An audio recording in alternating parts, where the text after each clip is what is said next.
அனைவருக்கும் அன்பான வணக்கங்கள். மன அமைதி வேண்டுமா?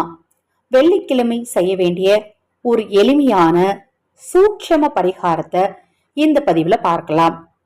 மன அமைதி வேண்டுமென்றால் கர்ம வினையின் பாதிப்பு குறையணும், சந்திர பகவானின் அனுக்கிரகம் கிடைக்கணும். இன்று இரவு, வெள்ளிக்கிழமை இரவு, ஒரு டம்ளர் தண்ணீர்ல சிறிதளவு கல்லுப்பு போட்டு சந்திரன் படும்படியான இடத்துல, அதாவது நிலவொளி படும்படியான இடத்துல கொஞ்ச நேரம் வச்சுட்டு அந்த தண்ணீரை கொண்டு வந்து உங்களுடைய படுக்கை அறையில வச்சுக்கோங்க. இரவு தூங்குறதுக்கு முன்னாடி உங்க படுக்கை அறையில கொண்டு வந்து வச்சுக்கோங்க.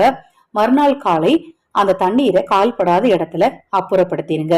சித்திரை மாதத்தில் வரக்கூடிய வெள்ளிக்கிழமையில நில ஒளிப்பட்ட தண்ணீரை நீங்கள் படுக்கும் அறையில் வைத்தால் உங்கள் மனமானது நிம்மதி பெறும், மன அழுத்தம் குறையும். தொடர்ந்து நம்ம சேனலை பாருங்க. இப்பதான் முதல் முறையா பார்க்கறீங்கன்னா சப்ஸ்கிரைப் பண்ணிக்கோங்க. அனைவருக்கும் எனது அன்பு வணக்கங்கள்.